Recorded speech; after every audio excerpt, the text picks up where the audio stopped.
Ao vivo para falar de Abigail e as virtudes que você pode aprender e desenvolver e aplicar no seu casamento, na vida prática.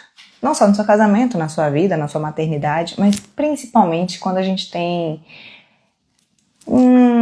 maridos estúpidos, grosseiros, que a gente fica olhando assim pra eles e fala: mas será, Deus? Será mesmo que é com esse marido que eu tenho que ficar pro resto da minha vida? Eu sei que você já teve essa dúvida. E é disso que a gente vai falar. E é sobre Abigail que vamos aprender essa noite. Vou mandar aviãozinho enquanto vocês vão chegando.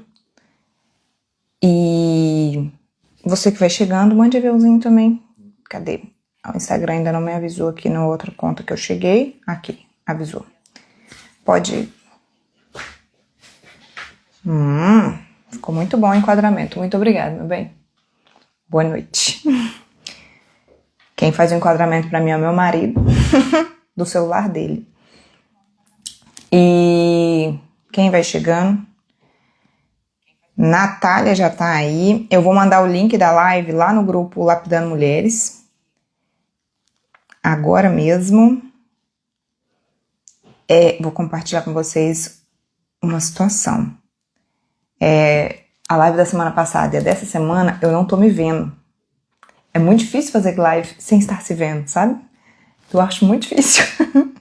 Mas estamos aqui para entregar um conteúdo. O que acontece? Quem tá chegando aí, estamos ao vivo.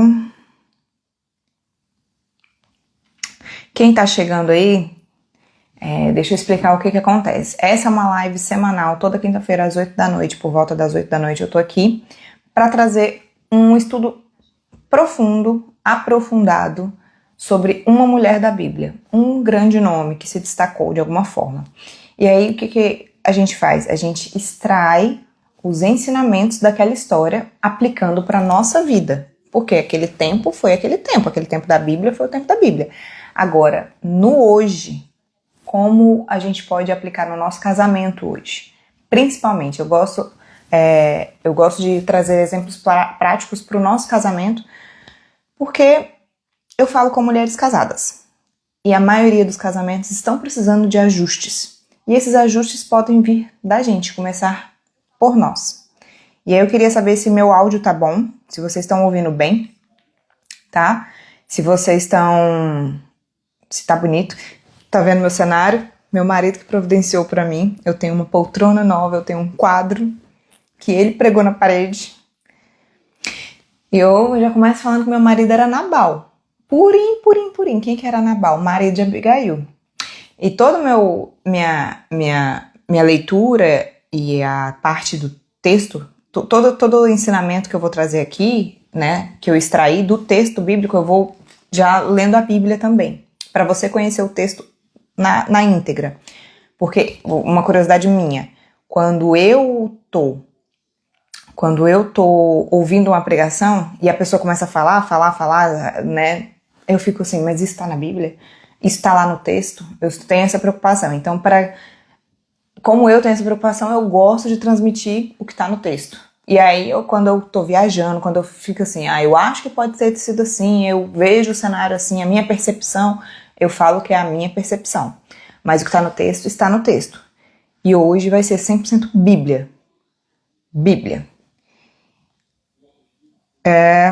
Vamos lá, ó. Boa noite, meninas. Tô tão feliz de estar vocês aqui, ó. Nádia, Larissa, Karina, Marina, Evelyn, a Natália. A Natália foi a primeira a chegar que eu vi.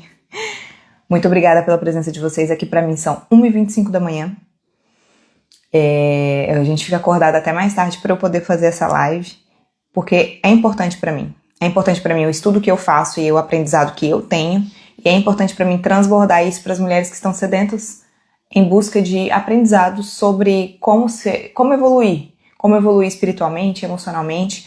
E minha missão nesse Instagram é trazer esse transbordo da minha vida, dos meus ensinamentos, dos meus aprendizados, não só dos acertos, mas também dos erros.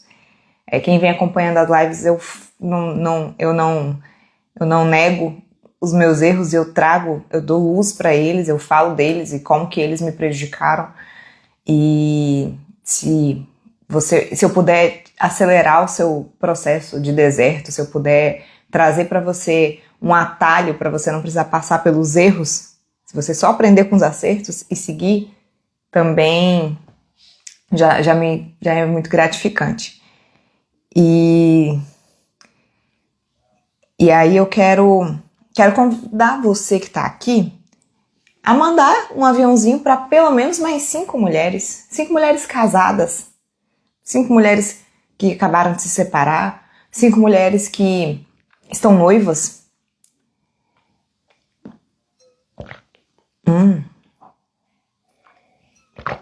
5 mulheres. E uma coisa muito interessante é que quando eu trago esse texto, eu tô aqui com a Bíblia evangélica, mas eu gosto de estudar as duas Bíblias. Eu tenho uma Bíblia Ave Maria ali, que é a do meu marido, e eu fico vendo o texto, o que tem de diferente em um e outro. E o texto é o mesmo, pra quem não sabe, tá? Se você acha que na Bíblia católica tá um texto diferente da Bíblia evangélica, não. Os livros estão ali, o texto é o mesmo. Tem alguns livros a mais na Bíblia católica, mas os livros que tem, o texto é o mesmo. São apenas versões diferentes, que algumas vezes são diferentes, mas isso até entre as Bíblias evangélicas tem também versões diferentes. Tem a Almeida, tem a NVI, tem a NHTL, e essas lives de quinta-feira são bem mais bíblicas mesmo. Quando eu trago outros conteúdos, nem sempre eu sempre estou trazendo embasamento bíblico para minha vida, mas as lives de quinta necessariamente é bem Bíblia, tá? No restante da minha vida, eu pego um versículo, eu faço uma reflexão diferente acerca de algum tema, mas essas lives de quinta-feira, elas são 100% Bíblia, tá? Tanto que a gente começou esse grupo, esse movimento, com o objetivo de aprender com as mulheres da Bíblia. Então eu não posso fazer isso aqui trazendo os meus conteúdos, eu associo muita coisa do que eu já aprendi, de outras coisas, a parte de inteligência emocional, desenvolvimento pessoal, eu faço essa associação, mas principalmente às quintas-feiras, eu trago muita Bíblia. E eu tô muito feliz em ver vocês aqui. Vamos lá, aviãozinho, gente. Aviãozinho. Agora é a minha vez de mandar aviãozinho. Eu mandei o link lá no grupo e agora eu estou mandando aviãozinho. E a história de Abigail, alguém já conhecia a história de Abigail? O que acontece? Lá no grupo, na comunidade Lapidando Mulheres, eu envio o texto bíblico, eu envio uma referência de algum livro que fez esse estudo mais aprofundado e já trouxe ali algumas reflexões e aprendizados em forma de texto. Trago também as melhores pregações, ministrações que eu vejo acerca daquele tema, de 2 a 3 por semana, eu mando lá no grupo, né, para não ser só o que eu tô trazendo aqui. E a gente vai falando ali sobre isso. Então tem histórias que a gente já conhece naturalmente e tem outras que eu, por exemplo, nunca tinha ouvido falar de Abigail, não conhecia. E Abigail, a primeira vez que eu ouvi falar de Abigail foi quando eu abri uma caixinha falando qual mulher da Bíblia não pode faltar no ensino sobre as mulheres da Bíblia. E aí a Késia, uma querida, falou a história de Abigail e eu não conhecia e eu fui olhar. E que história, quantos aprendizados. E quando eu trago para a vida prática, muita coisa. Eu tô mandando aviãozinho aqui, você tá mandando aviãozinho? Quando a gente traz para a vida prática, muita coisa a gente consegue aplicar. As virtudes que são referenciadas nessas histórias, quando a gente desenvolve elas, eu vou falar sobre essas virtudes aqui. O que é uma virtude, Juana? Virtude é vamos colocar que é uma característica positiva, como é que fala? Uma qualidade. É uma qualidade, mas não só uma qualidade. O que torna a qualidade uma virtude é que aquilo te leva para o céu, de alguma forma. Não sei bem se é esse o conceito do Google ou bíblico, se alguém sabe um conceito melhor, mas o que eu entendi entre virtude e qualidade, qual que é a diferença? É que a qualidade é só uma qualidade. Eu sou bonita, é uma qualidade. sei lá, eu sou inteligente, é uma qualidade. Mas a virtude é quando aquela qualidade, ela te volta pro reino, ela te coloca na mentalidade do alto, do céu. E aí ela se transforma de qualidade para virtude. Acabei de falar disso aqui agora, eu não tinha pensado nisso antes, então não sei se ficou bom esse conceito não. A Laís acabou de chegar, ó. Muito obrigada, você veio num dia em que eu precisava. Deus nos envia. Deus envia pessoas para o nosso deserto. E deixa eu colocar aqui. Não vou conseguir. Não vou conseguir nomear. Eu ia nomear aqui. A live tava, antes de eu abri ela e fechei, mas a descrição dessa live era: o que a Abigail nos ensina sobre como tratar o nosso marido estúpido. Como lidar com o marido estúpido. Porque, vamos lá, vamos começar. Vocês já estão aqui e continuem chamando aí. Vamos ver, ó, hoje a gente já tem mais pessoas do que a gente tinha das outras vezes. Ai, Juana, você tá fazendo uma live para 10 pessoas só? 10 pessoas, se eu tivesse 10 pessoas na minha sala agora, minha sala tava cheia de gente. Nesse escritório que eu tô aqui, nem caberiam as 10 pessoas. Então, eu fico muito grata por cada uma de vocês que estão aqui. Cada uma. E se fosse esse conteúdo da noite entregasse como uma flecha certeira, uma única mulher já valeria muito a pena, tá bom? Vamos começar aqui, que eu quero trazer para vocês. A passagem que a gente vai ler hoje está em Samuel. Quem tiver a Bíblia perto, quem puder pegar a Bíblia,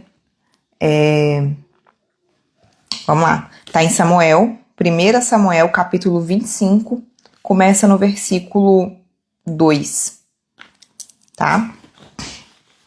Havia um descendente de Caleb chamado Nabal, na cidade de Maom, que ganhava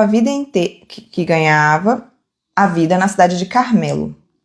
Ele era muito rico. A gente vai contextualizar para poder encontrar Abigail aí nessa história. Ele era muito rico. Tinha 3.000 ovelhas e 1.000 cabras. Sua mulher se chamava Abigail. Ela era bonita, inteligente e especial. Mas ele era mau e grosseiro. Tem algumas versões, deixa eu ler aqui, ó.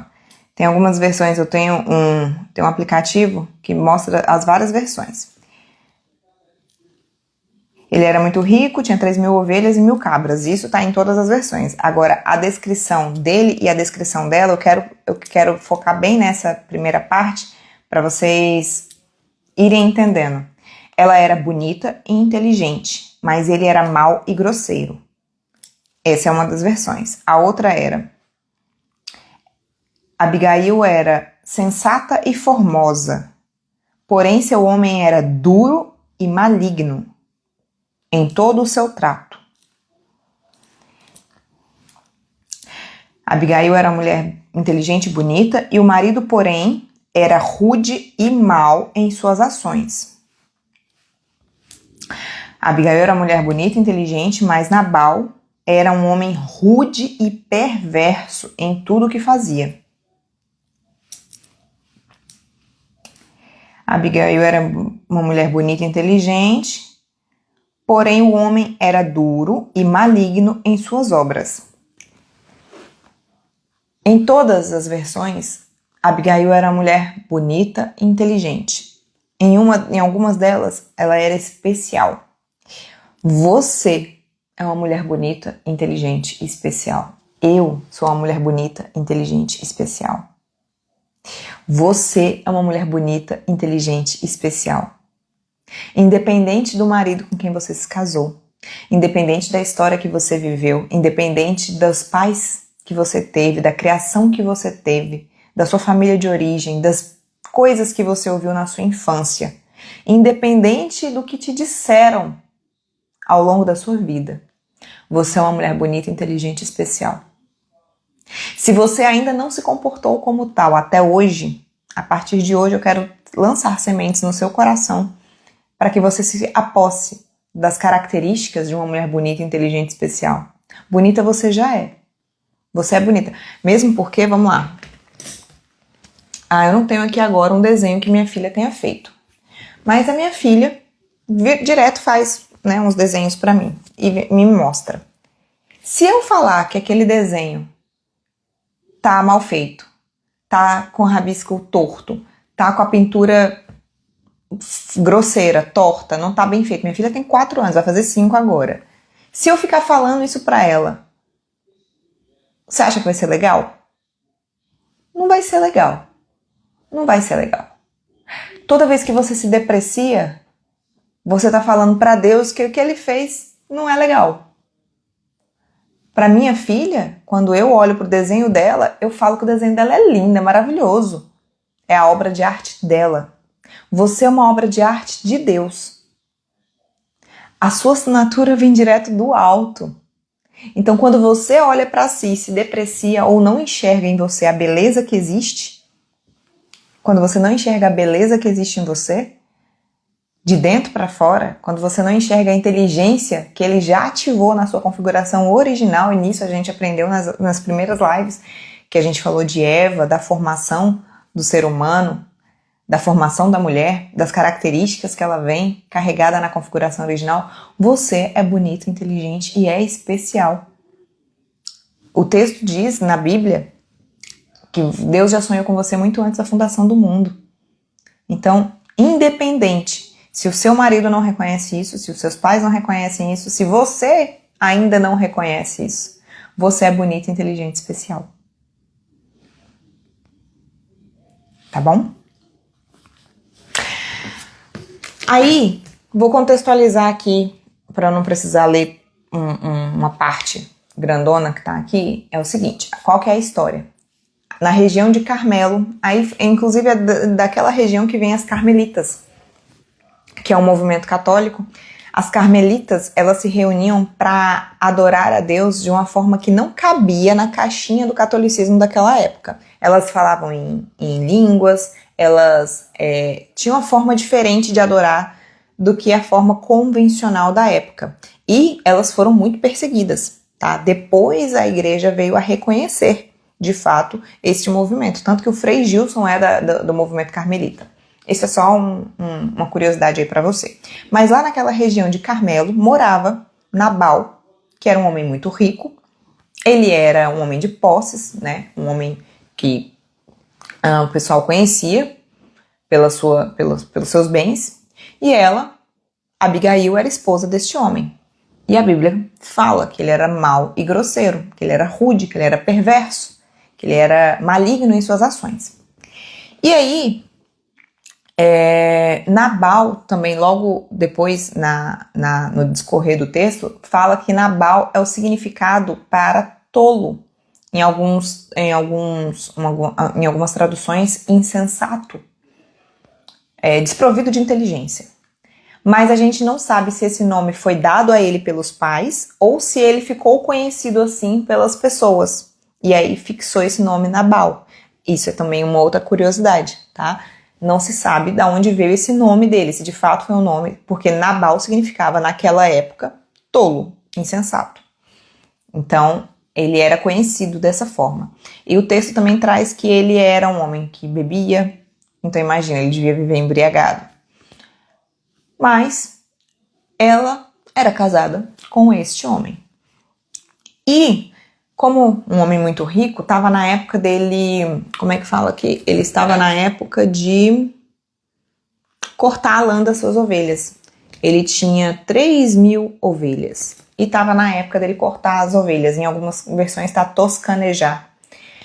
E ele estava na época de cortar a lã das suas ovelhas. Davi, na época, ainda não era rei. O rei da época era Saul. Davi, que também era um homem de muitas posses, ele estava no deserto. Davi estava no deserto e soube que Nabal estava cortando a lã das suas ovelhas. E ele mandou 10 homens irem lá na casa de Nabal com muita educação, com muita diplomacia, com gentileza. E Davi pediu para para Nabal ceder comida para aqueles homens que estavam no deserto. E o texto, é engraçado que o texto fala assim, ó. Mandou que dissessem o seguinte: meu caro amigo Davi lhe manda saudações, desejando tudo de bom para o Senhor, a sua família e tudo que é do céu. Ele soube que o Senhor está cortando a lã e suas ovelhas, das suas ovelhas, e mandou contar que os seus pastores estiveram com a gente, e nós não lhe fizemos nenhum mal. Durante o tempo em que estiveram em Carmelo, não roubamos nada do que era deles. Pergunte a eles e eles lhe contarão. Davi pede para o Senhor nos receber com amizade, porque viemos aqui num dia de festa. Assim, por favor, dê o que puder a nós, os seus criados, e ao seu amigo Davi. O que acontece aqui? Era de costume Davi tinha seus guerreiros, e enquanto os guerreiros dele estavam no deserto, as ovelhas, os animais de Nabal passavam por ali e eles ficavam de sentinela e acabavam cuidando, né?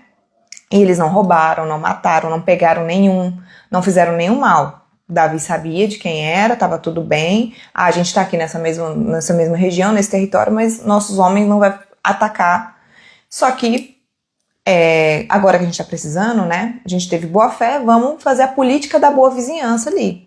A política da boa vizinhança. Vamos ver se ele nos serve agora, porque a gente está aqui no deserto, a gente está com fome, vamos ver se ele serve a gente. E aí Nabal, arrogante, soberbo e prepotente que falou o seguinte: Davi, filho de Jessé, quem é ele? Nunca ouvi falar nele. Tá na Bíblia, desse jeito.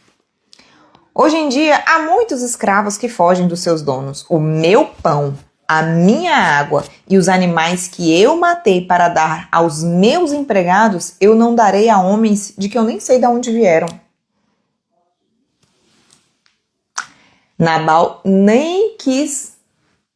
Nabal, ele ouviu o mensageiro de Davi pedindo comida. Ele não quis nem averiguar se o que ele estava falando era verdade ou não. Ele simplesmente falou: vai pra lá, vai. Não, aqui vocês não vão ter ajuda nenhuma, não. Não sei quem são vocês, não sei qual é a procedência de vocês, não sei se vocês estão fugidos, escravos fugidos. Aqui vocês não vão conseguir nada, não. Os homens de Davi voltaram e contaram o que Nabal tinha dito. Então Davi disse: Ponham as suas espadas nos cintos. E todos obedeceram. Davi também pegou a sua espada e saiu com mais de 400 homens, armados até o talo. 200 ficaram para trás com a bagagem. Davi queria sangue aqui. Davi queria vingança. Davi teve um momento de ira. Davi foi insensato na mesma proporção, na minha opinião. A Bíblia não fala isso, que ele agiu com insensatez. Não nessa hora, depois a gente vê. Mas Davi foi de bate-pronto. Ele não vai dar comida pra gente, não? Foi isso que ele disse? Não, então pera lá. Que não vai ficar ninguém. Ele mandou 10 homens para pedir comida. Mas depois ele reuniu 400 homens para ir lá matar todo mundo. Davi era sanguinário. Davi não tinha ido lá com 400 homens para falar assim: como é que é, moço? Como é que é, Nabal? Não, olha aqui, ó, é meu povo. Não. Ele falou: ponham suas espadas nos cintos. E aí, a gente começa com Abigail. Aí Abigail ganha espaço nessa história toda.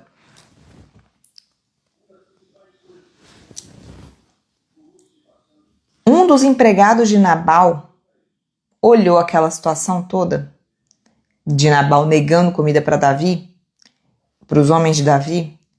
Um desses empregados disse para Abigail, que é a mulher de Nabal: a senhora soube o que aconteceu? Davi enviou do deserto uns mensageiros com saudações para o nosso patrão, mas ele os tratou mal.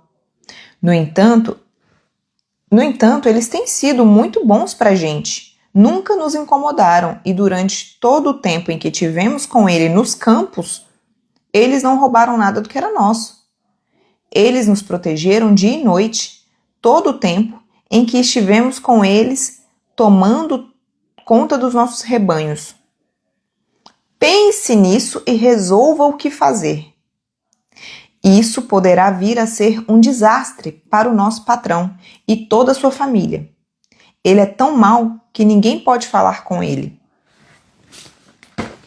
Aqui a gente já pega uma coisa importante. O que acontece? Um dos empregados de Nabal viu aquela situação. Ele poderia muito bem ter sido o empregado que falaria: não, senhor, não faça isso com eles.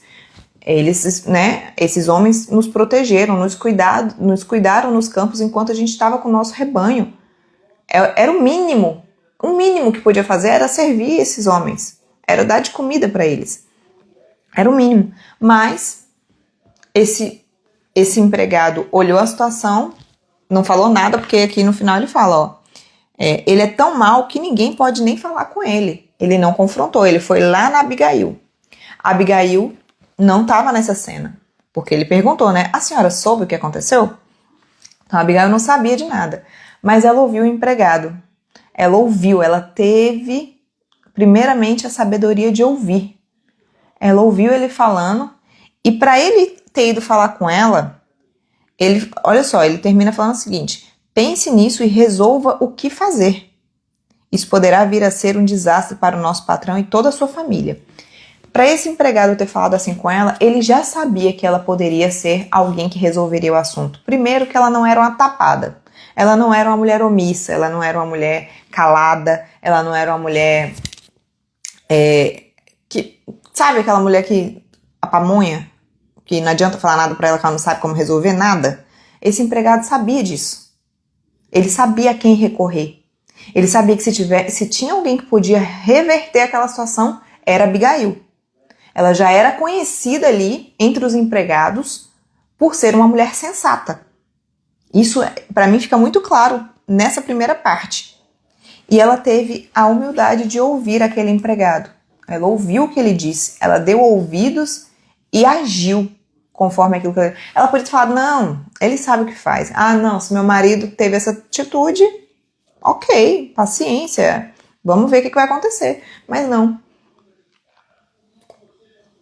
O texto mostra que ela ouviu e agiu. Porque em seguida, olha aqui.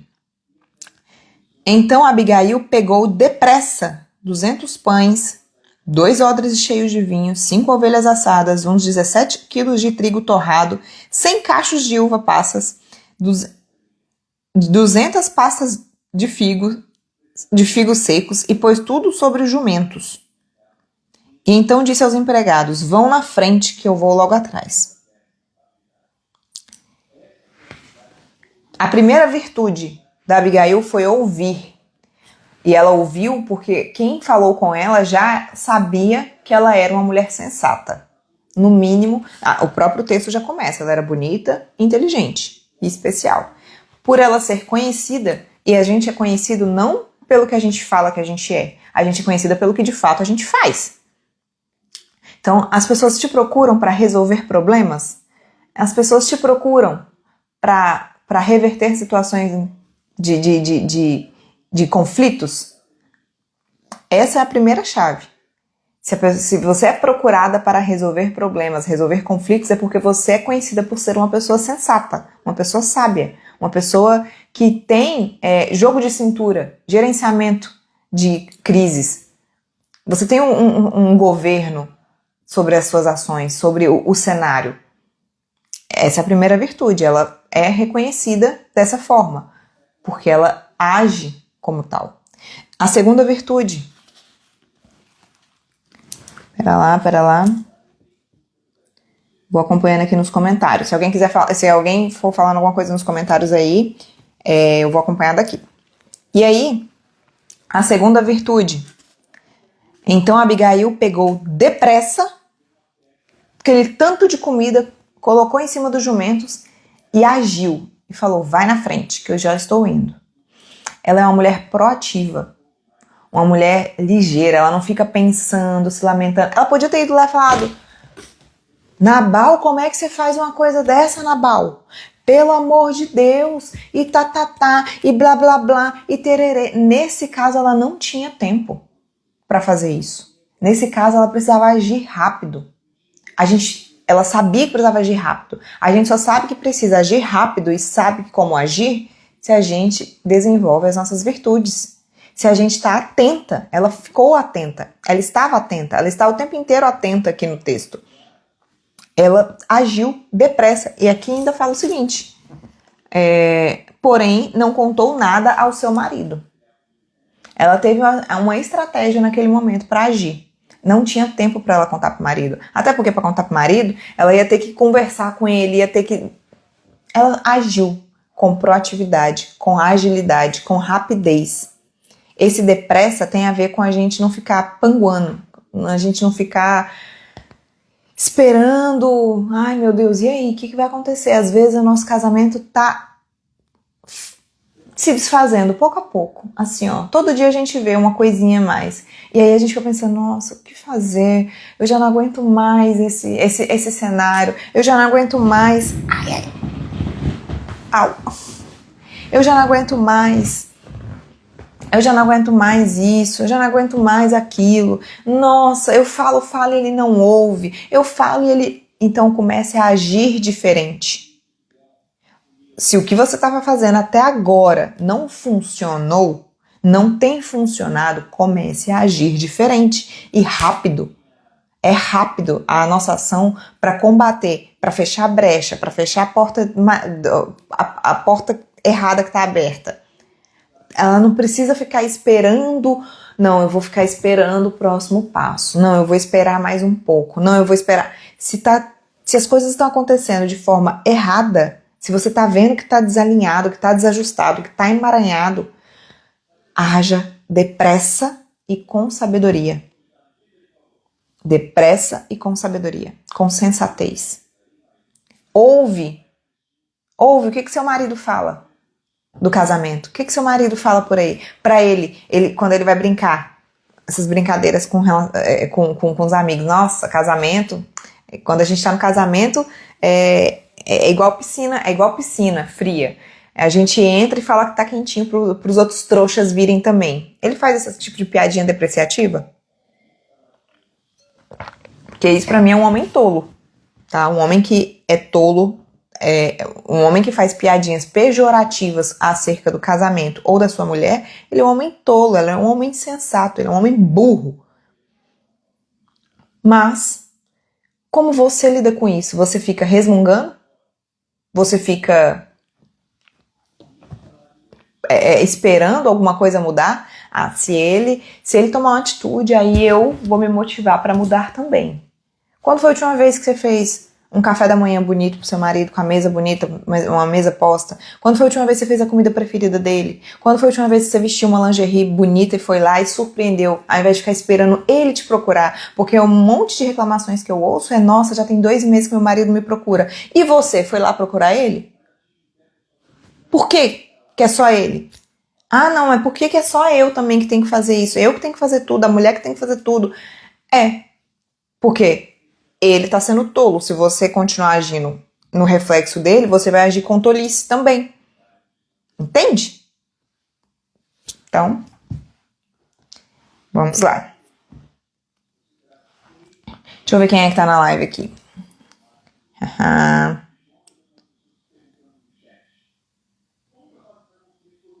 Karina, Débora, a Graça, a Brenda, a Rai, a Flávia, a Edna. Ai, vocês estão lindas demais.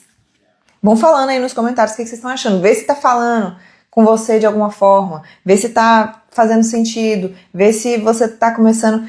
Coloca aqui um fala Deus. Coloca aí alguma coisa quando pegar em você. Eu gosto muito de usar o símbolo da lâmpada. Toda vez que eu falo alguma coisa, que eu leio alguma coisa, que me dá algum insight, eu gosto de colocar a lâmpadazinha de tipo, abrir uma luz. Tá bom? Então, é isso. Agir depressa. Ou seja, fazer coisas diferentes do que você fez até agora. Se o que você está fazendo até agora ainda não resolveu a reclamação que você tem acerca do seu marido, comece a fazer alguma coisa diferente sobre isso. Não é ficar cobrando, não é ficar conversando, tendo DR, ou então deixando de conversar, porque conversar já não adianta e isso vai trazendo em vocês um distanciamento horrível. Um abismo começa a abrir quando a gente deixa de falar. Eu vou falar bem uma coisa pra vocês. Teve uma vez que o Gustavo fez uma palestra em uma imersão que eu participei. Ele foi convidado para fazer essa palestra. Isso foi antes da gente se separar, tá? Uns 3, 4 meses antes da gente se separar. E aí, naquela palestra, ele tava falando, ele foi falar sobre mentalidade financeira. Sobre a mentalidade necessária para prosperar. E aí, foi muito marcante pra mim aquela... Eu nem lembro o que ele falou, do que ele falou. Eu tava lá assistindo tudo, mas frases me marcaram muito. E as frases que ele falava era: não, porque eu fiz assim, eu sou assim, porque eu tenho isso. Ah, eu e minha filha, não sei o quê. Nós éramos casados, morávamos juntos. Eu tava lá na frente dele, sentada na primeira fileira, e era eu fiz, eu faço, eu isso, eu aquilo. Não teve um nós, não teve uma referência à mulher dele. Aquele dia foi tão doído pra mim. E aí eu cheguei em casa, tola como era, fui falar com ele. Mas assim, eu não reclamei não, eu só falei assim: nossa, eu observei que a sua fala sempre tem o eu, o eu, o eu. Aí ele olhou pra mim e falou assim: é isso. Tipo assim, é isso mesmo. Aí aquela conversa fez com que a gente se fechasse pro diálogo. Depois daquele dia a gente praticamente não conversou mais. Porque ali eu entendi que era assim que ele via, que ele se enxergava. Era tudo ele, era tudo pelo braço dele, a importância que ele dava para as coisas dele, os planos e os projetos dele, como ele enriqueceu. Não tinha o nós. Eu conheci o Gustavo, ele não tinha uma bicicleta, não tinha carro. Eu trabalhei muito com ele, nós dois trabalhamos muito juntos. Muito. Nós crescemos juntos, nós prosperamos juntos. E claro que ele trabalhou muito mais, ele, né, teve os contatos, as coisas que ele fazia e tal, mas nós estávamos juntos e no mínimo que eu esperava era um reconhecimento. Tipo assim. E aí quando eu vi que ele tinha essa postura acerca do casamento, de mim, nunca mais eu quis conversar com ele sobre nós, sobre a gente. E essa foi a minha postura. Tola. Eu simplesmente aceitei que ele enxergava assim, não fiz nada pra mudar e comecei a contar os dias pro nosso casamento acabar, como de fato ele acabou meses depois. O que eu precisava ter feito? Depressa, tal como a Abigail agiu, depressa. Mudado a minha forma de me relacionar. Mudado a minha forma de conduzir o meu relacionamento. Eu só continuei. Ah, é assim que ele pensa? Ok, vamos seguir. O que eu poderia ter feito diferente? Eu não respeitava meu marido financeiramente falando. Ele falava pra gente: ó, a gente tem um orçamento X. Eu ia lá e extrapolava 3 vezes o orçamento. Por que eu extrapolava? Porque eu sabia que se ele reclamasse, eu tinha dinheiro pra pagar, porque eu também trabalhava. Ele sempre pagou todas as contas. Nunca coloquei dinheiro em casa. Mas eu tinha o meu, e eu sabia que se ele viesse a reclamar e falasse qualquer coisa, eu ia lá e cobria. Então eu ficava ali testando os limites. Meu cartão de crédito vinha 3 vezes o valor da fatura do negociado, do acordado entre nós, e ele todo mês ia pagando. Ele ia pagando, e eu ia deixando, eu ia vendo. Teve uma vez que ele falou pra mim que a gente tava precisando segurar o cinto, né, tipo assim, gastar menos e tal. Aí o que eu fiz? Na semana seguinte ele chegou em casa da fazenda e eu tinha trocado todos os móveis da nossa área externa. E na outra semana, comprado tapetes pra toda a casa. Tapetes persa, tapetes desses bonitos, sabe? Eu comprei um tapete pra sala, um tapete pro quarto e um tapete pra área. Ele olhou pra aquilo, ele olhou pra mim, ele não falou nada. Eu senti a reprovação, mas eu estava tão, tipo assim, se ele reclamar eu pago. Mas eu queria a minha casa, tudo bem. Eu era totalmente desalinhada, eu era desrespeitosa. Eu falo que eu era desrespeitosa por causa disso. Ele falava pra mim, a gente tem um orçamento X. Como a gente tinha dinheiro, eu falava, não, ele tá querendo segurar o dinheiro, então. Ele falava pra mim que gostava que eu fizesse janta pra ele. Eu fazia janta? Não fazia. Ele chegava em casa e não tinha uma janta. Aí eu falava, não, é só pedir no iFood. Ele pedia no iFood. Aos poucos, tudo que ele falava que ele queria, como ele não estava me servindo enquanto marido, do jeito que eu achava que ele tinha que servir, eu ia lá e devolvia na mesma moeda. E isso foi o que a gente precisou, a receita perfeita pra gente terminar. Foi assim. Foi desse jeito, assim, aos poucos. Aos poucos. Uma coisinha de cada vez. Ó. Aqui eu ajudo financeiramente sempre. E não tem nenhuma fala com a palavra nosso. Nós, ó. Pegou uma dor aí, né? Você sempre ajuda. Mas deixa eu ver se eu entendi. E não tem nenhuma fala com a palavra nosso e nós. É uma dor aí também. Ele acha que faz tudo sozinho. Tudo é ele. Ele é dele, é por ele, é ele que faz. Tem como reverter isso. Existe um caminho. Quando a gente paga na mesma moeda, a gente se distancia cada vez mais. Então, tô aqui para te falar que é possível. É possível. Mas vamos continuar com a história de Abigail. A Abigail ia montada no seu jumento e, de repente, numa curva, na descida, encontrou Davi. Imagina, ela montada num jumento, de repente, numa curva, na descida, é muito específico, ela encontrou com Davi. Davi que estava vindo com o exército dele, os 400 homens, e ela indo encontrar ele para impedir isso.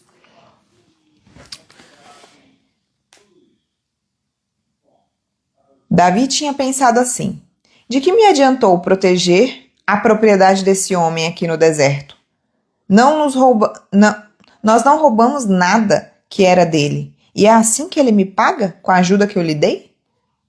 Davi estava irado. Davi estava agindo de forma insensata, querendo pagar na mesma moeda. E aí ele continua: que Deus me castigue, se eu não matar até o último daqueles homens antes de o amanhecer. Que Deus me castigue se eu não matar aqueles homens. Ele já estava todo errado. E ele achava que estava certo. Mas vamos lá. Quando Abigail viu Davi, desmontou depressa, de novo aqui, ó, agilidade, proatividade.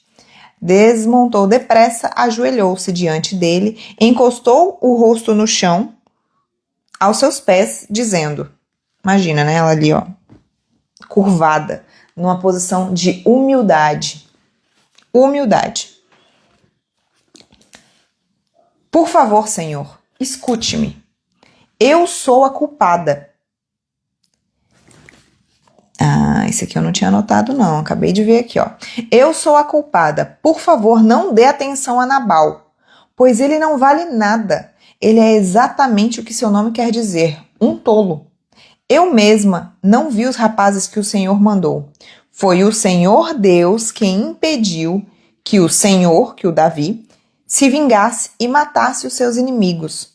Agora eu juro pela sua vida e pela vida do Senhor que todos os seus inimigos e todos os que querem prejudicá-los serão castigados como Nabal. Calma lá. Vamos voltar aqui, ó. Por favor, Senhor, escute-me. Eu sou a culpada. Ela poderia ter falado, por favor, Senhor, escute-me. O culpado é meu marido, mas eu vim aqui resolver. Não. Ela disse, eu sou a culpada. Qual que é a chave que a gente vê aí? Qual que é a virtude que a gente vê? Ela pega para ela os erros. Ela assume a bronca. Ela tem humildade, ela tem agilidade para resolver o problema, ela tem estratégia, ela tem humildade e ela fala, a culpa foi minha. Quando a culpa é sua, você consegue resolver. Se você entende que seu casamento não tá legal, porque a culpa é sua. Ela assume autorresponsabilidade, é o nome disso aqui, porque olha aqui, ó, ela fala, eu mesma não os vi, não vi os rapazes que o Senhor mandou. Ou seja, ela tinha culpa aqui? Ela não tinha culpa, gente, vamos lá. Mas ela se colocou num lugar que, pera lá, os homens chegaram. Se eu tivesse ali na frente, na porta de casa, quando esses homens chegaram, eu tinha atendido eles e eu tinha resolvido, eu tinha servido eles. Mas eu não estava lá, era meu marido. Meu marido agiu da forma boba, burra, insensata, tola, que vai prejudicar toda a nossa família. Mas qual que é a minha parcela de responsabilidade nisso? Se eu estivesse lá, naquele lugar, meu marido não tinha feito isso. Qual que é a chave? Gente, isso aqui acabou de passar para mim agora. Eu não tinha feito essa anotação aqui, não. A gente vai ter que assumir um monte de culpa que não é nossa, se a gente quiser o bem da nossa família. A culpa não era dela, mas ela entendeu que se ela tivesse feito um movimento diferente, o cenário seria outro, seria diferente. Tem um monte de coisas que a gente vai precisar assumir a culpa, pedir perdão por erros que a gente não cometeu, se a gente quiser a nossa família restaurada, se a gente quiser o nosso marido num caminho melhor. A gente vai ter que se apresentar para o nosso Senhor despida de orgulho, parar de orar para que Ele mude e pense, meu Deus, o que eu tô fazendo de errado que a minha família tá desse jeito? O que eu tô fazendo de errado que o meu marido tá reagindo dessa forma? O que eu tô fazendo de errado que ele não é carinhoso, que ele não quer ser o provedor, que ele não quer ter mais filhos? O que eu tô fazendo de errado? O que eu posso fazer diferente? O que eu posso mudar? Meu Deus. Meu Deus. O que eu posso fazer diferente? Eu sou a culpada. Eu não estava lá quando seus homens chegaram. O que eu posso fazer diferente hoje? Qual é a minha parcela de responsabilidade na situação que eu estou vivendo agora? É a pergunta que eu te faço. Qual que é a sua parcela de responsabilidade no cenário que você está vivendo hoje? Nessa bomba que está o casamento? Ou nesse movimento de pensar, ele não é ambicioso, ele nunca reconhece as coisas boas que eu faço, ele nunca me elogia, ele nunca quer investir em mim. Quando eu falo que eu quero fazer comprar uma roupa ou fazer um procedimento estético, ele acha que é besteira, ele acha que é jogar dinheiro fora, ele acha que eu tô querendo gastar. Eu não sei qual que é a sua reclamação interna. Você tem algumas aí. Eu recebi, inclusive, algumas nas caixinhas e eu não respondi elas ainda. Mas é aquela história de eu falo, ele não me ouve. Eu já tinha falado para ele não fazer esse negócio, fechar essa sociedade. Ele foi lá e fechou e deu tudo errado. Eu falei para ele não fazer esse investimento, ele fez e deu errado. Eu falei para ele não comprar esse lote, que aí a gente não tem como pagar agora. Qual que é o erro que está acontecendo aí hoje, que você tem na sua mente, que você sabe que você está vivendo ele agora, que você assume essa responsabilidade? Qual é a responsabilidade que você tem nisso que você está vivendo hoje? Porque a nossa justiça, ela é falha. A justiça dos homens é falha, mas Deus é justo. Deus é justo. E quando a gente pensa na justiça de Deus, o que eu fiz? Como que eu estou agindo e reagindo e vivendo a minha vida? Resolvendo os meus problemas, gerenciando os conflitos. Como é que eu estou governando dentro da minha casa? Qual é a parcela de culpa que eu tenho do meu filho estar usando drogas? Do meu filho estar se cortando? Qual que é a parcela de responsabilidade que eu tenho do meu marido ser viciado em pornografia? Qual que é a minha parcela de responsabilidade na traição do meu marido? Eu não estou falando que justifica. Os erros dele não são justificados pela sua parcela de responsabilidade, mas qual que é a sua parcela de responsabilidade nisso? Será que você era a esposa perfeita? Será que você vem sendo a esposa perfeita e só ele que está errando? Será que é só ele que tá errando o tempo inteiro? Ah, qual que é a sua passagem de responsabilidade em vocês não estarem casados oficialmente? Que é o seu sonho se casar, você gosta muito, você queria muito, isso é muito importante pra você, mas ele não quer. Qual que é a sua passagem de responsabilidade nisso? Qual que é a sua passagem de responsabilidade em ele não querer ter mais filhos? Qual que é a sua passagem de responsabilidade em ele agir com grosseria com você? Ah, esse é o jeito dele. Você foi aceitando, você foi aceitando, você foi aceitando. Qual que é a sua passagem de responsabilidade no seu marido não ser ambicioso e querer ganhar mais?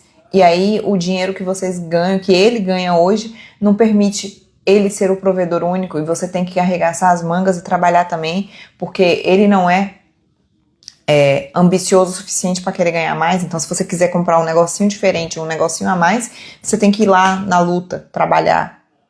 Qual que é a sua passagem de responsabilidade nisso? Será que é tudo culpa dele? Como ele já me falou na minha cara, eu não ia pedir isso. Larissa, eu não entendi. Como ele já me falou na minha cara, eu não ia pedir isso. Não disse que queria um pedido. Ah, tá. Não disse que queria um pedido. Sobre casar? Sobre vocês se casarem? Ele já falou na sua cara que não quer casar. Lá no início do relacionamento de vocês, ele falou na sua cara que não queria casar e vocês moram juntos hoje. Então você entende que essa é a sua passagem de responsabilidade, você ter aceitado isso por medo de ficar sozinha. Talvez você não soube conduzir essa situação. Eu já contei essa história em um post que eu fiz, mas foi por legenda e poucas pessoas leram, que era uma legenda grande. Mas eu vou contextualizar aqui rapidinho. Em 2018, no final de 2018, eu e o Gustavo, a gente já tava com 2 anos de namoro. 2 anos de namoro. E nessa fase especificamente, nessa época especificamente, a gente tava numa fase muito boa do nosso namoro.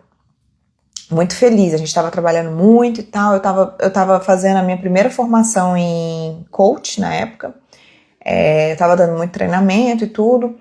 E eu tava muito feliz, eu tava assim, começando a entender o meu valor, o valor do relacionamento, em como que eu tinha que me posicionar sobre mim mesma e tal. E aí teve um dia que eu passei 3 dias numa imersão de inteligência emocional, trabalhando, e no final da imersão eu fui pra casa dele. Peguei meu carro, ele não tinha carro nessa época, peguei meu carro, saí da imersão e fui pra casa dele. E lá ele estava me esperando com a jantinha pronta. Ele tinha feito pra mim uma macarronada, a gente tomou um vinho, foi conversar. E eu e o Gustavo, a gente sempre foi de conversar por horas e horas e horas. Sempre. Desde o início do nosso namoro. Desde que a gente se conheceu. Ele no final do dia me ligava e a gente passava horas conversando no celular. Ele falando mais, inclusive, ele sempre gostou de falar. Inclusive, depois, qual que era a minha responsabilidade em a gente não conversar mais, né? Mais pro final do relacionamento. Se ele sempre foi esse cara que gostava de conversar. Mas, esse assunto específico foi o seguinte. Nesse dia, que tava tudo bem, a gente tava lá conversando, conversa vai, conversa vem, eu falei assim pra ele, como é que você se vê daqui 5 anos?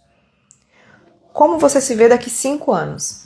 E aí, ele falou, eu vou estar rico, eu devo ter alguns negócios nos Estados Unidos, provavelmente, fora do Brasil eu vou ter alguns negócios, eu vou ter viajado bastante, vou estar viajando bastante, eu vou estar com um carro X, eu vou...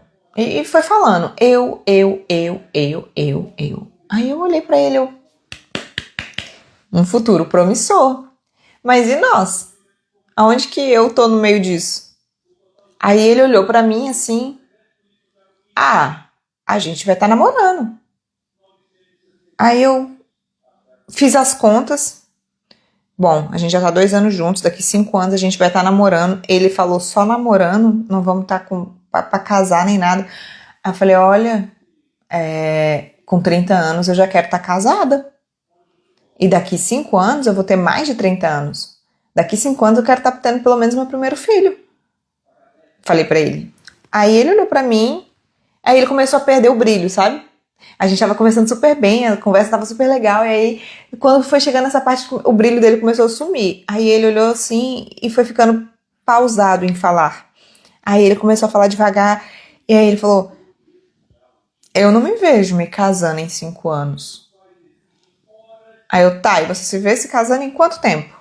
Aí ele, não sei, mas não é em 5 anos não, uma coisa que eu tenho certeza é que eu não me vejo casando em 5 anos. Aí naquela hora que ele falou aquilo pra mim, eu agi depressa. Eu respirei fundo e falei: olha, já que você foi muito claro comigo agora, eu não posso esperar que você mude de ideia no meio do caminho. E eu não posso esperar por alguém que não sabe o que quer da vida. Eu quero me casar. Aos 30 anos eu quero estar casada. Eu quero ter meu primeiro filho no máximo com 32 anos, falei pra ele. Quando a gente começou a namorar, você me falou que queria ter muitos filhos. Eu quero ter muitos filhos e a gente tem que começar logo, falei pra ele brincando, né? Eu falei, a gente tem que começar logo. Ele queria 4 filhos. Quando a gente se conheceu, eu fiz perguntas muito estratégicas pra ele. E ele me disse que queria ter 4 filhos. E aí eu falei, então a gente tem que começar logo. Aí ele falou, não, mas eu não vejo isso nos próximos 5 anos, não. E aí ele fechou a cara. Tipo assim, ele não fechou a cara, ele ficou sério. Ele ficou sério. Aí eu falei, bom, já que você não tem clareza de quando você quer se casar e eu tenho, você me coloca pra tomar uma decisão aqui. Eu tô indo embora, então. E por aqui a gente termina. A gente se ama, eu te amo muito, e a gente sabe que tem sentimento, mas a gente precisa ter mais do que sentimento. E eu vou embora. Era 3 horas da manhã. Eu falei, eu vou embora. E essa é a minha decisão. Eu não vou ficar aqui esperando você mudar de ideia. Eu não vou ficar aqui num relacionamento de 8 anos de namoro, 10 anos de namoro, esperando você tomar uma atitude, você mudar de ideia. Não vou. Eu vou me casar, eu vou estar casada com 30 anos. Se não for com você, vai ser com outra pessoa. Eu falei desse jeito pra ele. E ele, sério, ele ficou estatelado, não falou nada, respirou fundo, não falou nada. Eu fiquei esperando que ele falasse, não, calma lá, vamos conversar, não vai... Não... Ele podia ter me enrolado naquela hora. Eu tava esperando que ele tentasse, pelo menos. Mas não, ele ficou calado, ele ficou mudo. Eu levantei devagar, fui pegando as minhas coisas, esperando ele mudar de ideia. Nada dele mudar de ideia. Aí eu entrei no meu carro, ele abriu o portão pra mim e eu fui embora. Desse jeito. Fui chorando da casa dele até a minha. E era bem uns quase 30 km de distância. Uns 40 minutos de trajeto da casa dele até a minha. Eu fui chorando o caminho inteiro. E eu falei, não é possível. Acabou. Acabou, ele falou que não quer casar e acabou. Eu não posso aceitar agora voltar se ele não tiver uma postura diferente. A gente passou uma semana sem se falar. Eu tinha ido na casa dele pra ficar com ele, cuidando dele, que no dia seguinte ele ia tirar os 4 sisos. Ele tinha se organizado já no trabalho pra ficar em casa durante esses primeiros 3 dias, né? E eu tinha ido lá pra ficar com ele. Então eu já tinha imaginado dar sorvete pra ele e tal, aquela coisa, cuidar dele e tal, e não teve nada disso. Voltei pra casa, não falei nada, não mandei mensagem no dia seguinte perguntando se tava bem, se ele... Não, sumi. Uma semana depois ele me manda mensagem. Cadê você? Aí eu falei, eu tô em casa. Aí ele, o que aconteceu? Aí eu, você que me disse o que aconteceu. A gente terminou, a gente teve uma conversa, entendemos que a gente não tem o mesmo alinhamento, a gente terminou. Aí ele, não tem por que a gente terminar, a gente se gosta e tal, não vamos terminar não. Aí eu falei, olha, eu te amo muito, tá doendo pra caramba, mas eu não posso aceitar viver isso. Não é o tipo de relacionamento que eu quero ter.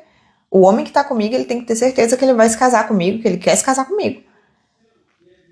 Aí, não, eu vou aí, vamos conversar. Eu falei, você só vem aqui se você estiver disposto a mudar de ideia. De acordo com o que você me falou. Eu quero estar casada aos 30 anos de idade. Aí, não, eu vou aí, vamos conversar. E aí ele foi lá em casa, a gente voltou. A gente se casou quando a gente foi morar junto? Não. Por quê? Porque saiu do prumo, saiu do plano. Era pra gente casar, mas eu engravidei. Logo, meses depois dessa conversa, dessa situação, eu engravidei da Bela e a gente foi morar junto. Eu devia ter me posicionado ali na época que eu engravidei pra gente se casar? Devia. Mas já teve uma sucessão de erros que eu cometi entre uma coisa e outra que me deixaram na situação de que se a gente estiver junto já tá bom demais. O que acontece? Quando eu engravidei da Bela, quando eu descobri que eu tava grávida da Bela, a gente tava separado. Porque eu provoquei essa separação. E quando eu tive que contar pra ele que eu tava grávida, aí a gente voltou. Então, a gente ter voltado, eu não podia exigir tipo assim, ele quis voltar, ele voltou tranquilo, não teve assim, você tem que voltar, não. Ele voltou e em nenhum momento eu achei que ele estava voltando só por causa disso. Era, mas ele não deixava eu sentir que era, entende? São coisas diferentes. Ele voltou, o que fez a gente voltar, de fato, foi eu estar grávida. Mas ele nunca me deixou sentir o peso de ser assim. Ele agiu como quem me amava, e de fato a gente se amava, a gente sempre ficou junto e tal, enfim. E aí a gente foi morar junto e a gente demorou pra se casar, a gente só foi se casar depois que a gente voltou, tá? Mas eu me posicionei lá no início. Eu posso até ter errado depois, mas posicionamento eu tive. E é isso que eu vou ensinar para as minhas filhas. O casamento, ele precisa estar alinhado ali nos primeiros meses de relacionamento. Você pode até não se casar nos primeiros meses de relacionamento, mas você precisa ter essa clareza. Então, vocês que já passaram por essa oportunidade e fizeram errado, as filhas de vocês precisam ser treinadas para ter conversas difíceis, para poder saber quem elas são e o que elas querem, e não ficar se deixando ser enrolada por um cara, pelo namorado legal, quando ele tiver a fim de fazer o pedido. Porque a gente idealiza muito um pedido. Calma. Mais do que o pedido é o que ele quer. Mais do que o pedido é, de fato, ele quer se casar? Quando que ele quer? Quando que ele se vê casando? Ele quer ser o homem provedor? Ele quer pagar as contas? Ele quer ter filhos? Quantos filhos ele quer ter? São conversas que, se a gente falhou na nossa época, a gente precisa estar muito consciente para ensinar as nossas filhas sobre isso. Certo. Voltando para Abigail, que assumiu a culpa, e eu comecei falando sobre autorresponsabilidade aqui, né? Essa parte dela assumir a culpa é pura autorresponsabilidade. Qual que é a sua parcela de responsabilidade no cenário que você está vivendo hoje, que você vem reclamando, que você está insatisfeita? Aí, a segunda parte dessa passagem aqui é sobre a forma que ela fala com Davi. Ela escolhe muito bem as palavras que ela fala. Olha aqui, ó. Senhor, faça o favor de aceitar esse presente que eu lhe trouxe e entregue para os seus homens. Perdoe, por favor, qualquer coisa errada que eu tenha feito. O Senhor Deus fará que o Senhor seja rei e também os seus descendentes. Pois o Senhor está combatendo o combate dele e o Senhor não vai fazer nenhum mal enquanto viver. Aqui a gente está falando das palavras de afirmação. Dentro das 7 linguagens do amor, são 7 linguagens, não são 5. E eu ensino as 7 linguagens de um jeito muito mais profundo do que o livro traz, tá? O livro, ele é fantástico, ele é maravilhoso, eu tenho ele aqui, já fiz a leitura dele, mas não são 5 linguagens, são 7 linguagens do amor. E aqui ela fala sobre que tem as palavras de afirmação, que as pessoas acham que palavras de afirmação é elogiar. Não é só elogiar. É sobre você ressaltar as potências que aquela pessoa tem. É sobre você falar o que você quer que ela seja como se ela já fosse. Aqui ela fala com ele o seguinte: o Senhor Deus fará que Davi... vamos lá, é porque aqui ela usa Senhor para 2 coisas. E aí na Bíblia tá, quando é Deus... eu vou falar Deus. Meu Deus, o nosso Deus fará com que o Senhor, toda vez que ela fala Senhor aqui, ela está se referindo ao Davi. Ela está falando com ele com muita como se ele fosse uma autoridade, que de fato ele era. Ó, o meu Deus fará com que o Senhor seja rei e também os seus descendentes, pois o Senhor tem combatido o bom combate dele, e o Senhor não vai fazer nenhum mal enquanto viver. Deus cumprirá todas as coisas boas que lhe prometeu, e ele fará o Senhor o rei de Israel. Enquanto isso acontecer, o Senhor não terá, e quando isso acontecer, o Senhor não terá motivo para se arrepender ou sentir remorso por haver matado sem razão, ter sangue inocente nas suas mãos, ter se vingado por si mesmo num momento de ira. Essa passagem me quebrou todinha. Porque aqui, Abigail fala com Davi. Peraí. Ai. Aqui Abigail fala com Davi o seguinte. Davi ainda não era rei. E no capítulo anterior, inclusive, mostra que Davi fugiu de uma briga com Saul, que era o rei da época, porque ele não queria matar Saul, ele não queria ter sangue inocente, ele não podia matar. Ele já tinha sido ungido a rei, e Abigail sabia disso, porque as mulheres sabem das coisas. A gente sabe das coisas. A gente sabe da fofoquinha que está acontecendo. A gente sabe. Se a gente não sabe, a gente deveria saber.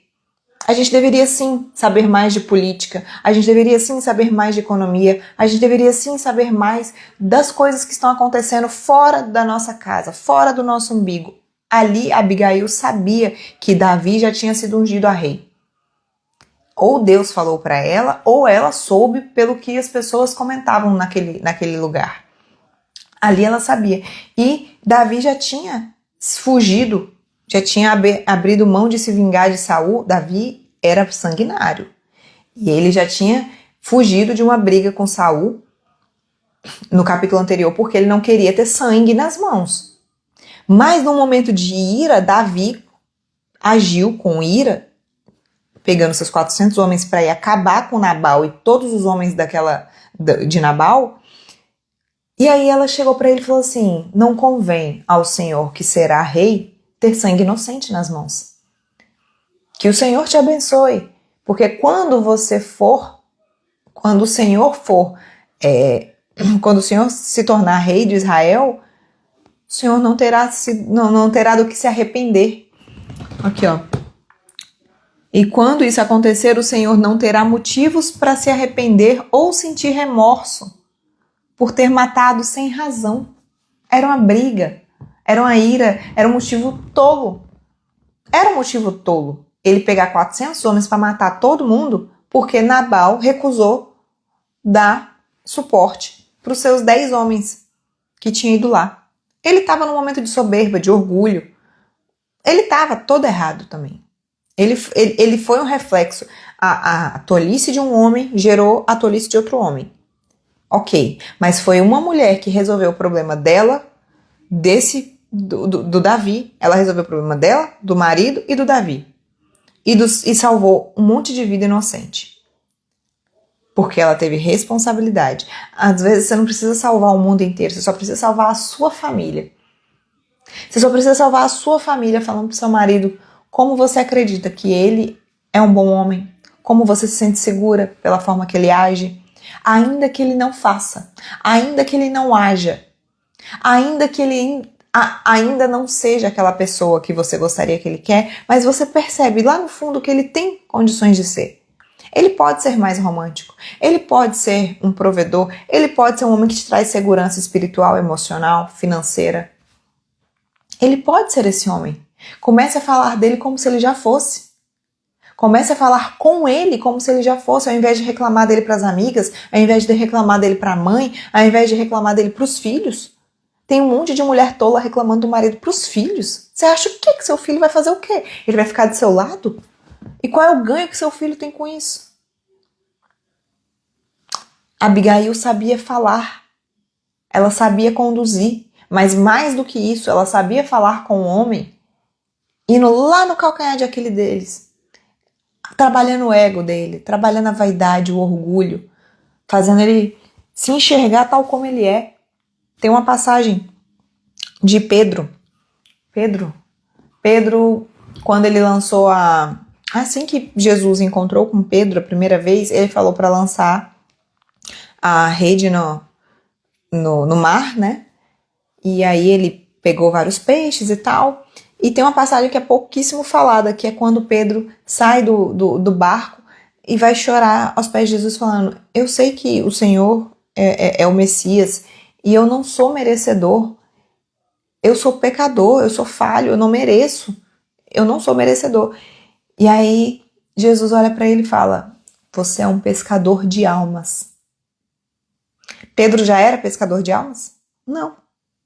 Mas Jesus já via nele quem ele podia ser, o potencial que ele podia ter. Fale com seu marido a partir de hoje tudo aquilo que você quer que ele seja.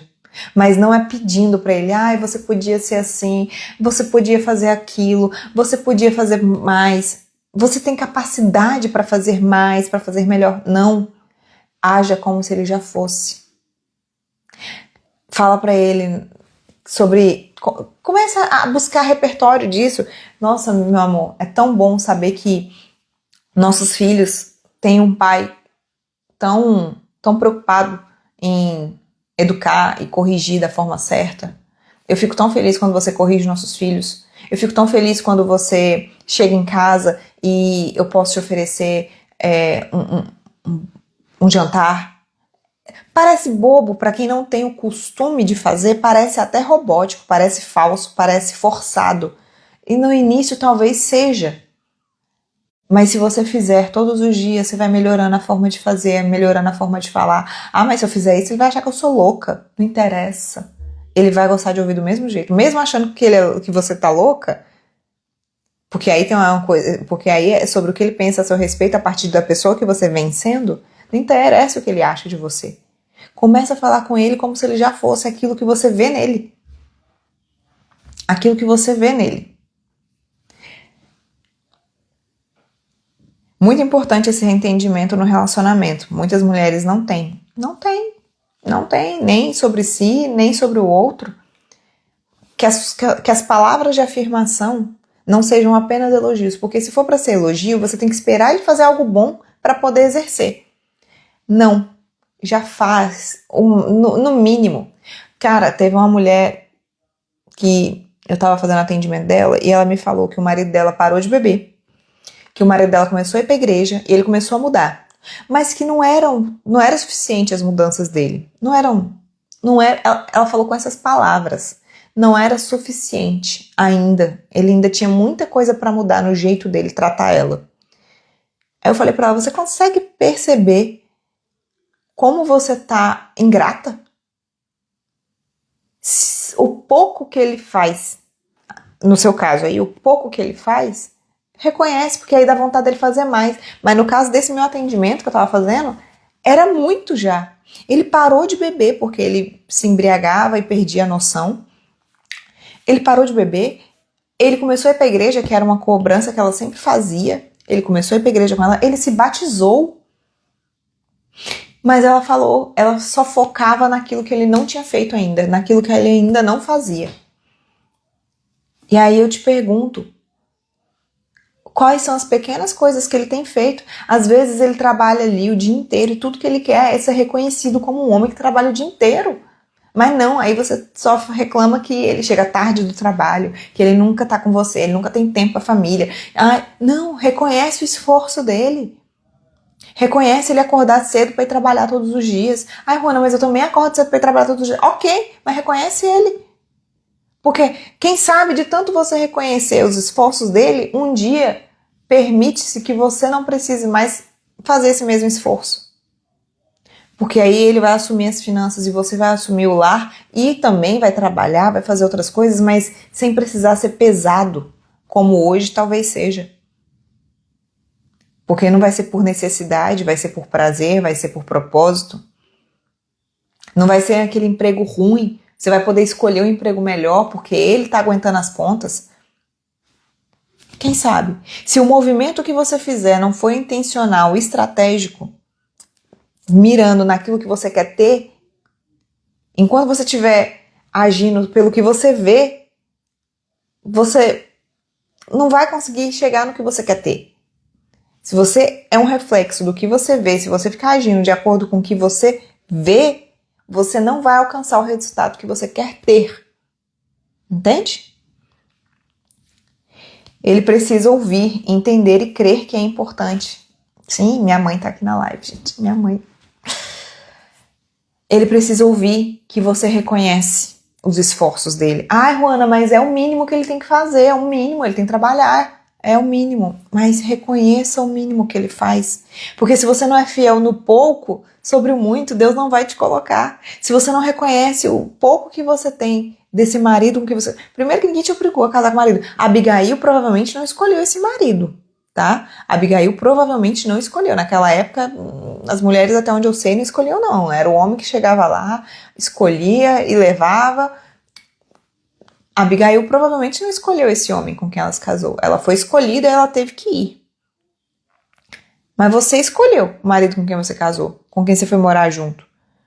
Você escolheu morar junto sem se casar. Você decidiu que você ia seguir desse jeito. Ah, não fui eu que decidi, foi ele que não quis casar. Você aceitou as condições que ele impôs. Você não soube conversar, você não teve estratégia para falar sobre, não apenas sobre o quão importante é para você, mas como uma sociedade enxerga com seriedade um homem que se casa. Como a sociedade enxerga, como o mercado de trabalho enxerga um homem que é casado com mais seriedade, um homem que leva a sério as suas coisas, um sócio.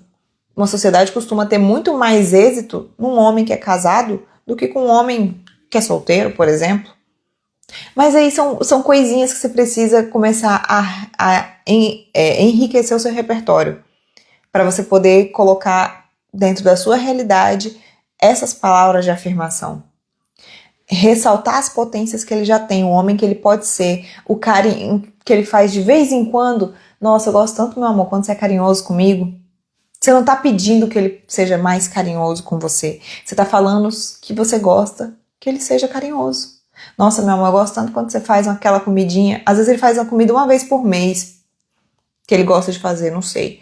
Nossa, meu amor, eu gosto tanto quando você faz comidinha. Sua comida é tão gostosa. Talvez isso gere nele vontade de fazer mais vezes. Nossa, meu amor, é tão bom saber que você acorda todos os dias, mesmo dia que você tá cansado, pra ir trabalhar. Mesmo dia que você tá cansado. Aí você vai e vai lá e faz o que precisa ter. Isso me deixa muito segura. É sobre a forma que você fala com ele.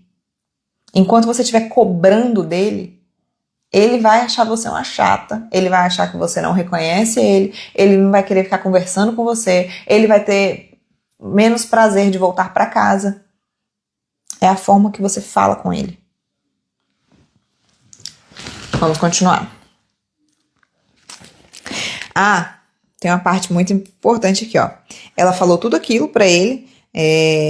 Quando ele se tornar rei, ele não vai ter remorso de ter sangue inocente. E quando o Senhor Deus o abençoar e te tornar rei, não se esqueça de mim. Ela fala, não se esqueça de mim. Davi respondeu, louvado seja o Senhor, Deus de Israel, que mandou você hoje para me encontrar. Graças ao que você fez e ao seu juízo, eu deixei de cometer um crime de morte e fui impedido de me vingar por mim mesmo. Que o Senhor Deus me livre de fazer algum mal a você. Eu juro por Deus, o Deus de Israel, o Deus vivo, que se você não tivesse se apresentado, se você não tivesse vindo me encontrar, amanhã cedo todos os homens de Nabal estariam mortos, até os meninos. Davi estava com sangue no olho mesmo. Então Davi aceitou que ela havia toda aquelas comidas que ela tinha levado e disse, volte para casa e não se preocupe, eu farei o que você quiser. E o que ela quis aqui? Que ele aceitasse que não tivesse morte. Então Davi voltou para casa, Abigail voltou para casa. Ela podia ter ido embora com ele. Ela podia ter falado, me salva, Davi. Me salva desse homem tolo. Me salva daqui. Eu não quero mais esse casamento. Mas não. Abigail sabia muito bem para onde ela tinha que voltar. Era a casa dela. Ela não fugiu. Ela não foi uma mulher que abandonou o seu lar, sua família, mesmo tendo um marido tolo. Davi falou para ela que ela faria que ele faria o que ela quisesse. Ela podia ter falado, então me leva, me salva, me compra como uma escrava, me leva como uma escrava sua. Eu não quero mais aquela vida, eu não quero mais aquele homem, eu sou casada com um homem tolo, perverso, mau, que maltrata as pessoas, que faz um monte de cagada. Não quero mais isso, me leva. Não. Davi era muito mais forte que Nabal. Davi poderia muito bem protegê-la, mas não, ela voltou para a casa dela. Ela voltou. E Davi reconheceu nela. Davi reconheceu a sensatez naquela mulher.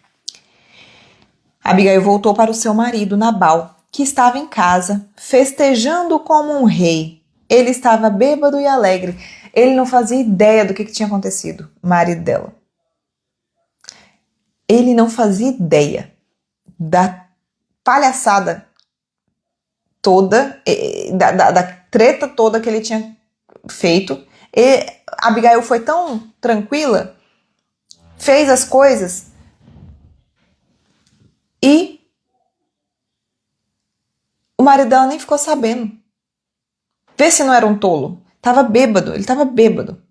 Então ela não lhe contou nada. Ali mostra a hora de conversar. Às vezes você quer conversar em momentos inoportunos. Às vezes você quer fazer DR em hora que não é para fazer. Não, ela não falou nada porque aquilo não era hora. Ele estava bêbado. Ele estava em dia de festa. Ele estava comemorando sei lá o que. Era a época dele cortar as lãs, então ele estava ali comemorando.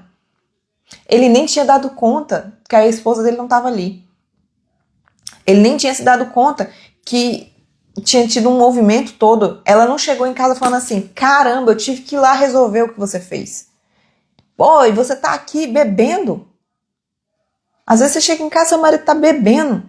Você fala, caramba, eu tava até agora trabalhando e você tá bebendo. Você tá bêbado. Poxa vida. Você não viu o que você fez? Você não viu que você não arrumou a pia lá? E aí a pia descolou e a criança foi escovar o dente, derrubou a cabeça e quebrou, bateu na cabeça, sei lá. Uma coisa assim, sabe? Aquilo que ele não fez, aí aconteceu algum acidente grave na casa. Você não viu o que você fez? Você não viu que você não arrumou a lâmpada? E aí agora eu tenho que ir lá escovar meu dente na luz, no escuro, com a lanterna do celular? Caramba! É um tanto de coisa que às vezes a gente fala na hora errada. Na hora errada a gente vai fazer cobrança. Do jeito errado. Mas não, Abigail se calou. Ela tinha todos os motivos. Ela estava ali, ó. Se tinha uma coisa que ela tinha, era direito de expressar a sua indignação com aquele marido dela. De discutir com ele ali. De acabar com aquela festa e falar, todo mundo, vai embora. Todo mundo, chega. Acabou, não é pra beber mais nada. Olha o que você fez. Por pouco todo mundo não morreu aqui hoje. Ela podia ter falado. Ela estava certa, ela tinha razão. Mas ela se calou. Ela não falou nada. Na manhã seguinte, quando ele não estava mais bêbado, aí ela lhe contou tudo. Eu imagino que era um café da manhã. Aí é a minha imaginação, tá? Não fala isso aqui no texto. Que ela esperou ele tomar seu café da manhã. Ela foi lá, tomou café da manhã também. Tava uma mesa servida para ele. E aí ela contou tudo o que aconteceu. Olha, o nosso servo veio falar comigo. E aí eu tomei a atitude, decidi ir impedir isso. E Davi de fato estava vindo com 400 homens para matar todo mundo. Talvez eu também morresse, você e os nossos empregados, todos os nossos servos. Ia morrer todo mundo. Na hora que ela terminou de falar, a Bíblia fala o seguinte. Aí ele teve um ataque e ficou completamente paralisado. Não foi um ataque de pelanca, foi um ataque cardíaco. Ele ficou paralisado. Deixa eu ver em outras versões aqui o que eu acho. 1 Samuel 25, 37. 25:37. Sucedeu, pois, que pela manhã, havendo já saído Nabal do vinho, sua mulher lhe deu a entender aquelas palavras, e se amorteceu nele o seu coração, e ficou como ele pedra. E ele ficou como pedra. Nossa, essa versão é ruim, eu não gostei dela. O Senhor, conforme... Não, é 37. Sai, pera lá. Calma aí, gente. No ao vivo aqui é difícil, não tem edição. 1 Samuel 25:37. Sucedeu, pois, que na manhã... E se amorteceu nele o seu coração, e ele ficou como pedra. Deixa eu ver aqui no aplicativo que dá outras versões. Agora tá vindo tudo em espanhol, gente. Eu tenho que escrever português. Português. Vocês estão entendendo o que tá acontecendo aqui?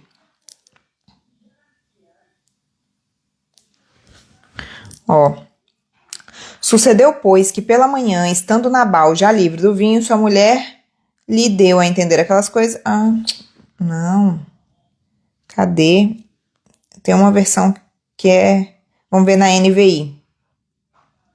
Ficou paralisado como pedra. Tá tudo igual aqui. Ficou como pedra. Aqui, ó, achei. Como consequência, na NVT, versão NVT. Pela manhã, quando Nabal estava sóbrio, sua esposa lhe contou o que havia acontecido. Como consequência, ele teve um mal súbito e ficou completamente paralisado.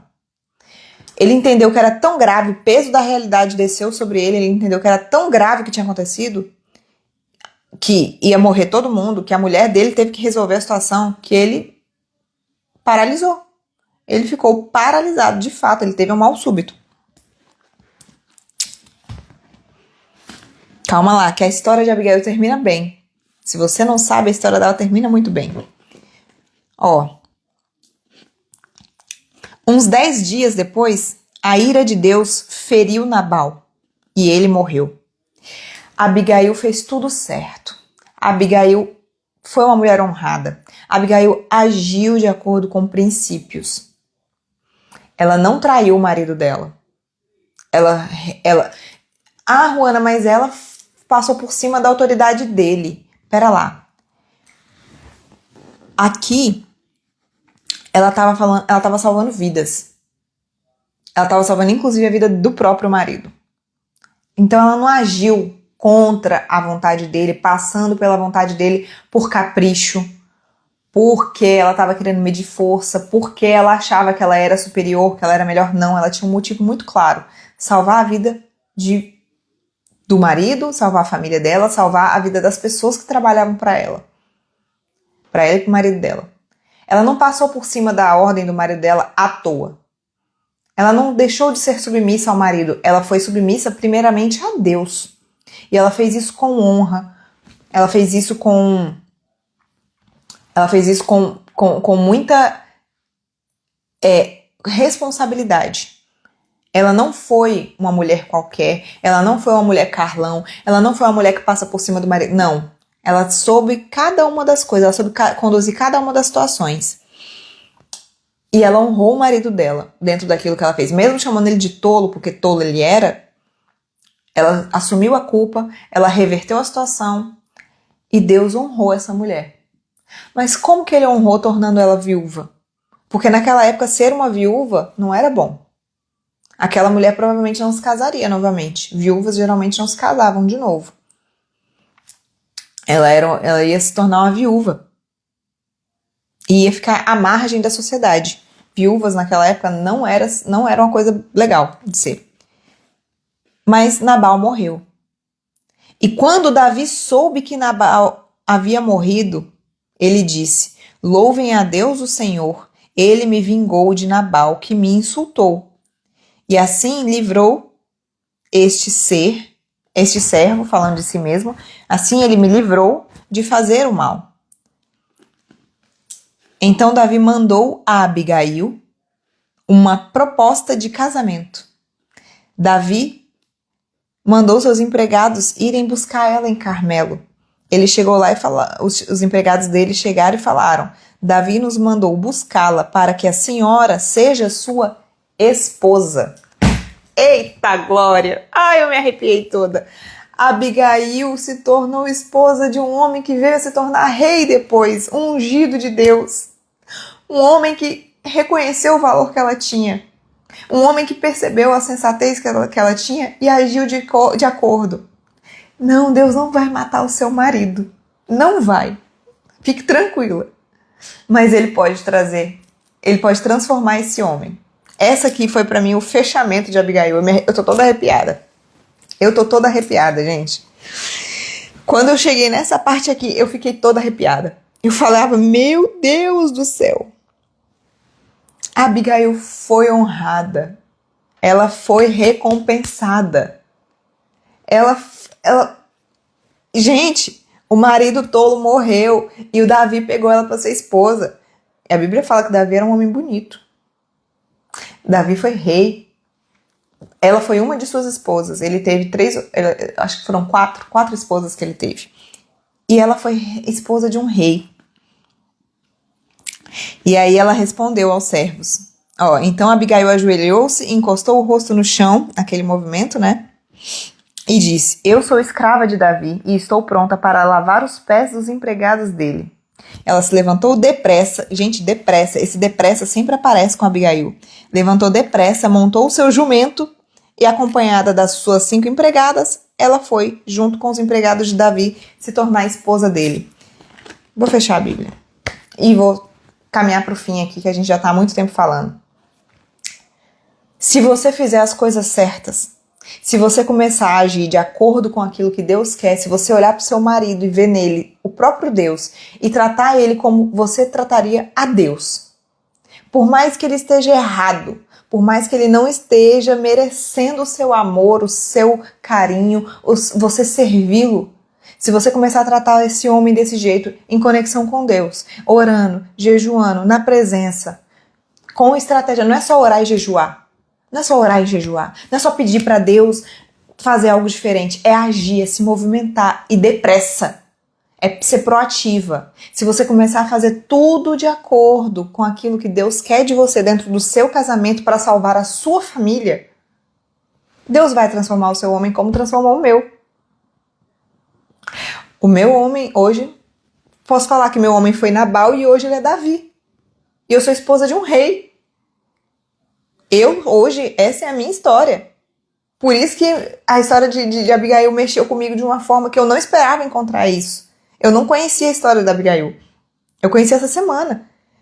E eu me vi nela em todos os momentos. Não na parte de sabedoria, enquanto ela foi sábia, enquanto tudo tava acontecendo, não. Porque aí eu tive que fazer o caminho mais duro. Eu tive que aprender sobre essa sabedoria quando a gente estava separado. Enquanto você não se separou ainda, tá muito melhor para você, tá muito mais fácil de Deus transformar a sua vida, transformar o seu casamento, transformar o seu marido de Nabal para um Davi. É possível. É possível. Você precisa desenvolver virtudes e aplicá-las todos os dias. Todos os dias servir a você, servir ao sua família, servir ao seu marido.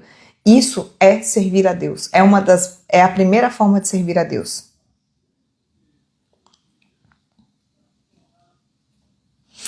Glória a Deus, amém. Sua história é muito linda, amiga. E eu não me canso de contar ela, porque eu sei que ela resgata outras mulheres. Eu sei que ela dá força para outras mulheres que estão cansadas. E se eu puder contribuir para um casamento ser restaurado antes dele vir a ruir como o meu ruiu, como o meu chegou ao fundo do poço e a gente se separou, assim eu farei.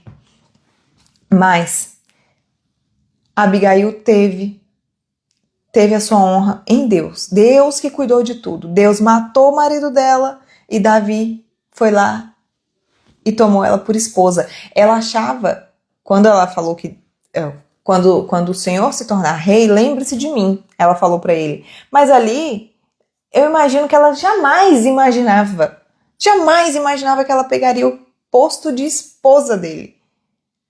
O posto de esposa. Você é esposa de um rei. Ele tá lá. Ele tá lá. E você tem todo o poder de despertar e extrair isso dele. Tal como o contrário. São as suas ações, são as suas atitudes, é a forma que você lida com o seu casamento, a forma que você é grata pelo que você tem hoje.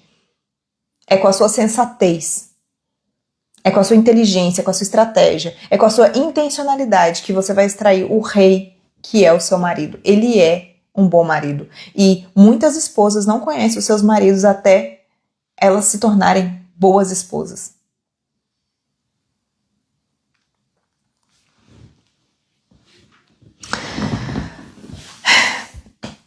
A Vitória tá perguntando onde que encontra a minha história.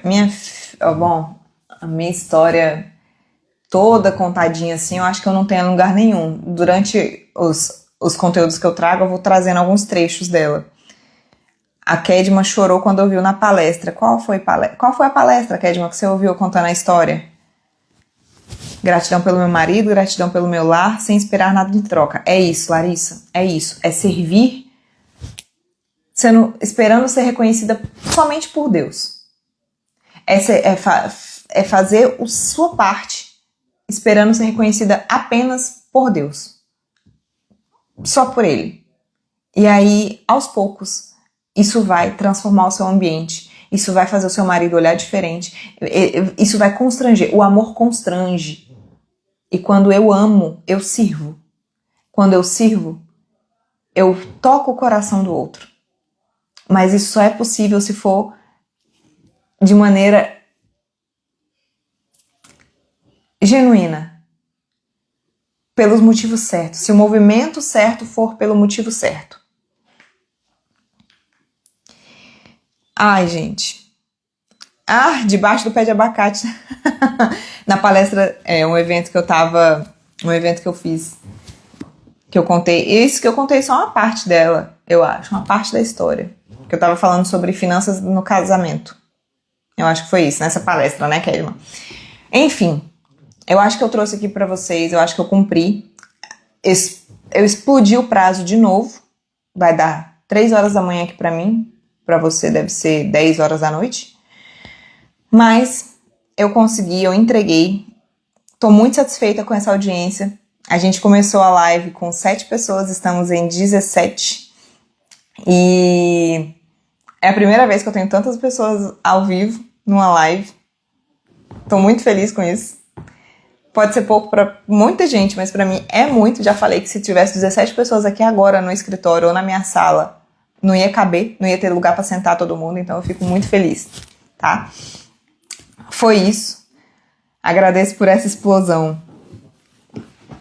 Eu fui impactada, eu fui fortemente impactada por essa história e eu espero que eu tenha conseguido transmitir essa mensagem para vocês. Deus pode transformar o seu marido de um Nabal para um Davi. Ele não vai matar o seu marido, ele não vai te separar. Não. Ele vai transformar o que você já tem. Igual ele fez comigo. Porque é possível. É possível Deus transformar aquele homem que você já tem. Aquele que é o pai de seus filhos. É possível. Tô aqui para te trazer essa mensagem de esperança, essa mensagem de fé, essa mensagem de sabedoria. Desenvolva as suas virtudes. Aprenda a conversar, aprenda a dialogar, aprenda a se comunicar, aprenda a olhar para o seu marido com misericórdia. O olhar de misericórdia é aquele que você reconhece as misérias que ele tem e aceita elas. Abraça elas. Mas olha também para as potências dele e reconhece essas potências. É você não ficar olhando para o passado, indo lá cobrar, tirar satisfações, trazer à tona coisas que você já disse que tinha perdoado, mas cada vez que vocês brigam, você lembra ele dos erros que ele já cometeu no passado. Não.